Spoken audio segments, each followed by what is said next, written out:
이 시간에는 누가복음 13장 1절부터 9절의 말씀을 회개하라 라는 제목으로 나누겠습니다. 1절부터 3절입니다. 그때 마침 두어 사람이 와서 빌라도가 어떤 갈릴리 사람들의 피를 그들의 제물에 섞은 일로 예수께 아뢰니 대답하여 이르시되 너희는 이 갈릴리 사람들이 이같이 해 받음으로 다른 모든 갈릴리 사람보다 죄가 더 있는 줄 아느냐? 너희에게 이르노니 아니라. 너희도 만일 회개하지 아니하면 다 이와 같이 망하리라.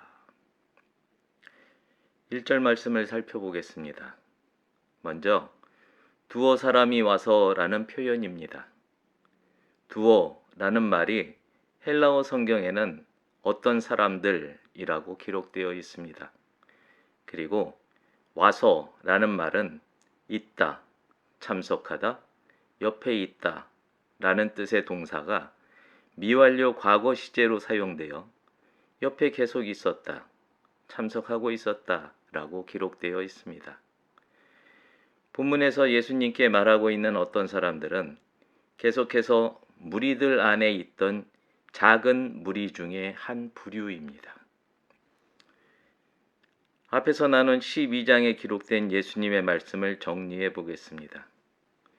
12장 1절부터 12절에서 예수님은 예수님을 시인하라고 경계하십니다. 13절부터 34절에서는 오직 하나님을 구하라고 가르치십니다.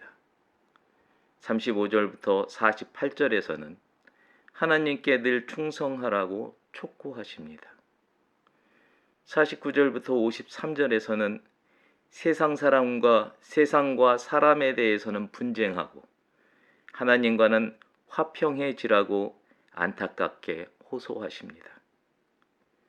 마지막으로 54절부터 59절에서는 시대를 잘 분간하고 하나님께 돌아서라고 경고하십니다.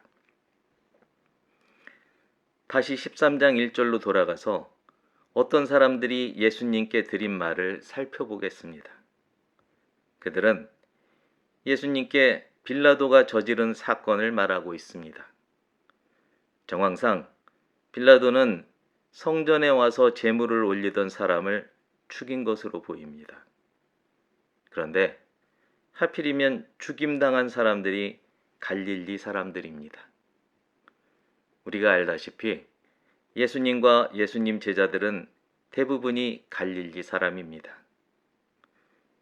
이어서 2절에 나오는 예수님의 답변을 살펴봅시다.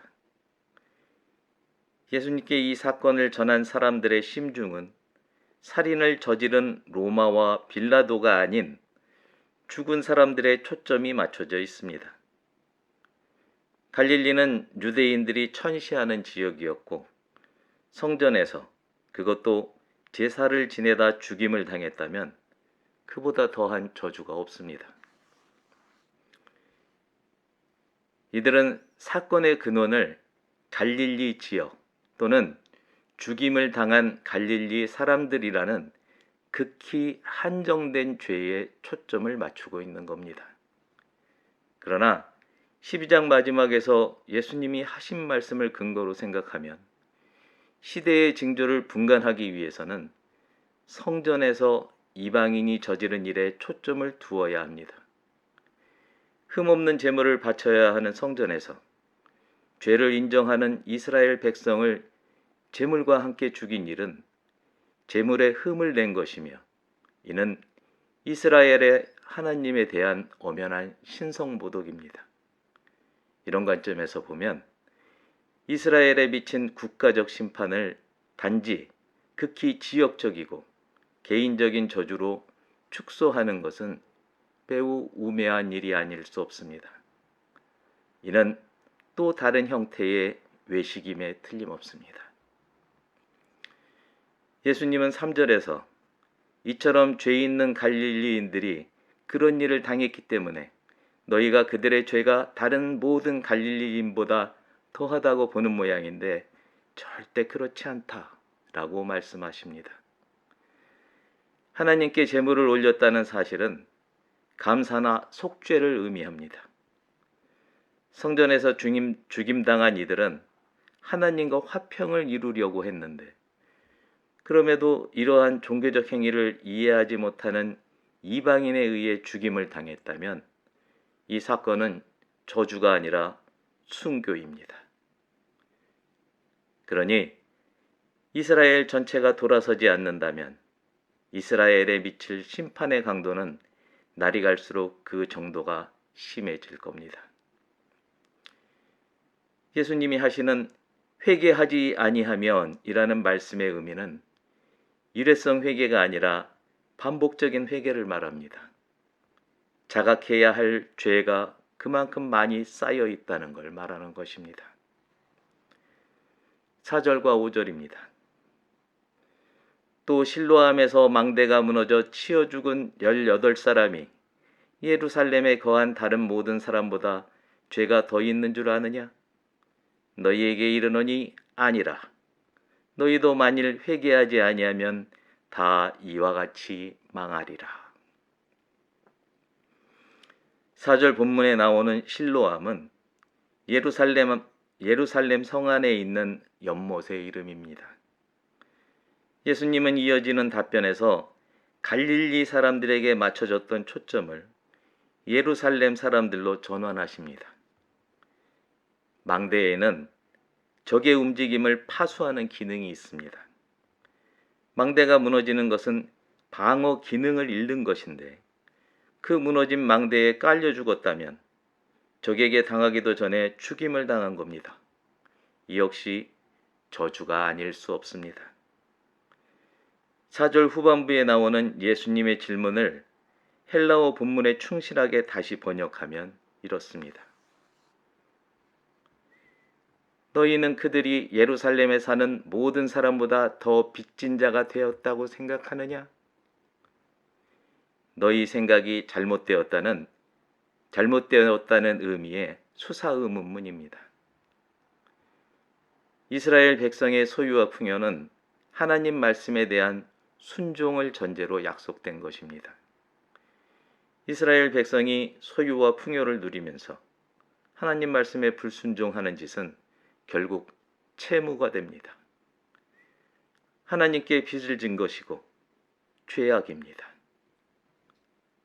즉, 예수님은 자칭 정통 유대인이라고 하는 예루살렘 주민에게 미친 이 화는 무엇이며 수도의 방어 기능 상실은 어떻게 해석해야 하는지 반문하시는 겁니다.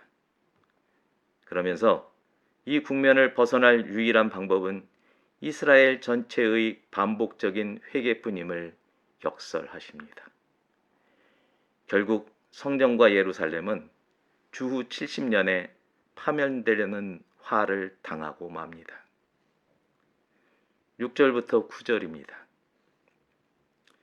이에 비유로 말씀하시되 한 사람이 포도원에 무화과 나무를 심은 것이 있더니 와서 그 열매를 구하였으나 얻지 못한지라. 포도원 지기에게 이르되 내가 3년을 와서 이 무화과 나무에서 열매를 구하되 얻지 못하니 찍어버리라. 어찌 땅만 버리게 하겠느냐? 대답하여 이르되 주인이여 금년에도 그대로 두소서. 내가 두루 파고 거름을 줄이니 이후에 만일 열매가 열면 좋거니와 그렇지 않으면 찍어버리소서 하였다 하시니라. 어떤 한 사람이 무화과 나무를 가지고 있습니다. 그 무화과 나무는 그의 포도원에 심긴 지 몇 년이 되었습니다. 이 비유에서 어떤 한 사람은 우리가 모두 짐작할 수 있듯이 하나님입니다. 포도원은 말할 것도 없이 이스라엘이지요. 구체적으로 말하자면 율법으로 다스려지던 이스라엘입니다. 그리고 무화과 나무는 구원의 천국 복음입니다. 다시 말하면 복음으로 구원받을 이스라엘을 말하는 것입니다. 세번역 성경 요한복음 1장 14절부터 17절의 말씀입니다. 그 말씀은 육신이 되어 우리 가운데 사셨다. 우리는 그의 영광을 보았다. 그것은 아버지께서 주신 외아들의 영광이었다. 그는 은혜와 진리가 충만하였다.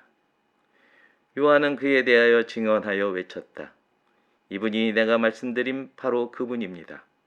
내 뒤에 오시는 분이 나보다 앞서신 분이라고 말씀드린 것은 이분을 두고 말한 것입니다. 그분은 사실 나보다 먼저 계신 분이기 때문입니다.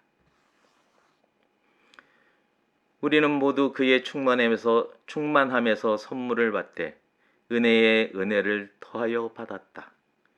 율법은 모세를 통하여 받았고 은혜와 진리는 예수 그리스도로 말미암아 생겨났다. 하나님은 죄에 대한 경고로 율법을 주셨고 죄에서 구원하시려고 복음, 곧 예수님을 희생제물로 보내셨습니다. 은혜 위에 은혜가 아닐 수 없습니다. 하나님은 이제나 저제나 무화과 나무에서 한 열매를 구하셨지만 마음 아프게도 열매를 얻지 못하셨습니다. 한 열매란 진정으로 회개하고 구원받은 한 사람을 가리킵니다.